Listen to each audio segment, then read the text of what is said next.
नमस्कार बंधुरा आज के रेसिपि सम्पूर्ण निरामिष बेगुन सुंदरी भगवानेर भोगे बा ठाकुरेर भोगेও किन्तु এই রান্নাটা দেয়া হয়ে থাকে। আর এটা এতটাই ভালো খেতে হয় যে ভাত রুটি লুচি পরোটা সব কিছুর সাথেই জমে যাবে।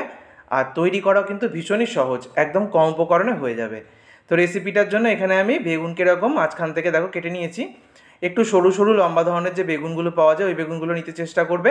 আর মাঝখান থেকে এরকম সিজ রেখে আমি ভাগ করে নিয়েছি। বেগুনটাকে খুব ভালো করে জল দিয়ে ধুয়ে আমি জলটা ঝরাতে দিয়ে দিয়েছি। আর ততক্ষণে আমি সর্ষে বেটে নেব। তো সর্ষে 2 চামচ নিয়েছি। সর্ষেটাকে গুঁড়ো করে নিয়ে তারপরে আমি কাঁচা লঙ্কার কুচি অল্প লবণ দিয়ে আর জল দিয়ে সর্ষেটাকে বেটে নেব। একটু লবণ দিয়ে বাটলে তেতো ভাবটা আসে না। তো সর্ষেটাকে আমি পেস্ট করে নিলাম। সর্ষেটা আমি এখানে 2 রকম সর্ষেকে মিশিয়ে নিয়েছি। এবার আমি কড়াইতে সর্ষের তেল দিয়ে দিলাম। রান্নাটা সর্ষের তেলেই হবে। প্রথমে বেগুনগুলোকে ভেজে নেব। বেগুনের মধ্যে কিন্তু আমি কোনো রকম নুন হলুদ মাখাইনি। পরে আমি সামান্য নুন আর হলুদ বেগুনটা ভাজতে ভাজতে ব্যবহার করব। তো সব বেগুন দিয়ে দিয়েছি আর দুটো ব্যাচে ভাজবো। প্রথম ব্যাচে এখানে যেহেতু গোল ধরনের কড়াই ব্যবহার করেছি তাই বেগুনগুলো ভাজতে দুটো ব্যাচে ব্যবহার করব। যদি ফ্ল্যাট ধরনের কড়াইতে ভাজো তাহলে একবারই হয়ে যাবে। খুব সামান্য লবণ আর হলুদ দিচ্ছি। তো এরকম লবণ আর হলুদটা আগে দিইনি, কিন্তু পরে ব্যবহার করলাম। তার এবার উল্টে পাল্টে বেগুনটাকে খুব ভালো করে 2 পিঠ ভেজে তুলে নেব। দেখতেই পাচ্ছ খুব সুন্দরভাবে 2 পিঠে সুন্দর কালার চলে এসেছে, ভালোভাবে ভাজা হয়ে গেছে। তো বেগুনটাকে এরকম চেষ্টা করবে একটু বেশি পরিমাণ তেল দিয়ে ভাজতে, তাহলে কিন্তু খেতে খুব ভালো লাগবে। তো বেগুন ভেজে তুলে নিয়েছি। সম্পূর্ণ বেগুন ভাজা হয়ে যাওয়ার পর কড়াই থেকে আমি কিছুটা সরষের তেল কমিয়ে নিয়েছি। এবার ওই তেলের মধ্যে আমি গোটা গরম মশলা আর তেজপাতা ফোড়ন দিলাম। গোটা গরম মশলা তেজপাতাটাকে একটু নেড়ে ছেড়ে নিয়ে এখানে আমি দিয়ে দিচ্ছি টমেটো। 2টো টমেটোকে আমি কেটে নিয়েছি। টমেটোটাকে ভালো করে ভেজে নেব। টমেটোটা যখন অনেকটা নরম হয়ে যাবে তখন আমি আদা বাটা এখানে অ্যাড করে দিলাম। আদাটাকেও ভালো করে ভেজে নেব। এটা সম্পূর্ণ নিরামিষে আমি বানাচ্ছি। তোমরা চাইলে পেঁয়াজ রসুন দিতে পারো, তবে সম্পূর্ণ নিরামিষে এটা খেতে বেশি ভালো লাগে। তো খুব ভালো করে আদাটাকে ভেজে নেবার পর এবার বাড়িতে থাকা মশলা আমি দিচ্ছি। হলুদের গুঁড়ো, কাশ্মীরি লঙ্কার গুঁড়ো, জিরে গুঁড়ো, গোলমরিচের গুঁড়ো, লবণ আর চিনি।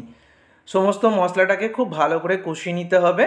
তো মশলাটা যখন খুব ভালোভাবে কষানো হয়ে যাবে তখন আমি টক দইয়ের ব্যবহার করছি। 2 বড় চামচ টক দই এখানে আমি দিয়ে দিলাম। টক দইটাকে দেওয়ার সময় গ্যাসের ফ্লেমটা একদম কমিয়ে আমি টক দইটা ব্যবহার করেছি। টক দইটাকে দিয়ে খুব ভালো করে কষিয়ে নিতে হবে। টক দইটাও যখন খুব ভালো করে কষানো হয়ে যাবে তখন আমি যে সর্ষেটাকে বেটে রেখেছিলাম কাঁচা লঙ্কা আর অল্প লবণ দিয়ে সেটা দিয়ে দিলাম।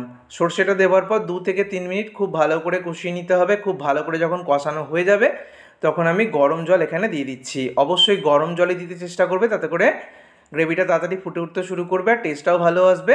এবারে যেটা অবশ্যই দিতে হবে সেটা হচ্ছে কসুরি মেথি। এটা মুদিখানা দোকানে পেয়ে যাবে। এই কসুরি মেথি হাতে ঘষে আমি দিয়ে দিলাম। কসুরি মেথি দেওয়ার পর একটু জাস্ট নেড়ে চেড়ে দিচ্ছি। এবার ঝোলটাকে খুব ভালো করে ফুটতে দিতে হবে।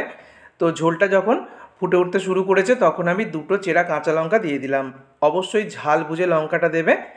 আর ঝোলটা দেখো যখন ফুটে উঠছে তখন আমি আগে থেকে ভেজে রাখা যে বেগুনগুলো এক এক করে দিয়ে দিলাম। বেগুনগুলো দেওয়ার পর হালকা হাতে নেড়ে চেড়ে দেবো। আর 5 মিনিট এটাকে রান্না করতে হবে মিডিয়াম ফ্লেমে। 5 মিনিট এটাকে আমি রান্না করে নেব। 5 মিনিট আমি খুব ভালো করে বেগুনের সঙ্গে গ্রেভিকে ফুটিয়ে নিয়েছি। এবার ধনে পাতা কুচি দিয়ে দিলাম, গরম মশলার গুঁড়ো দিয়ে দিলাম আর 1 চামচ দিয়ে দিচ্ছি ঘি। এখানে তোমরা বাটারও দিতে পারো। তো সব কিছু দেওয়া কমপ্লিট। এবার আমি একটু জাস্ট নেড়ে চেড়েই গ্যাস অফ করে দেবো। তৈরি হয়ে গেল ভগবান ভোগ বেগুন সুন্দরী। অবশ্যই বাড়িতে ট্রাই করো। ধন্যবাদ।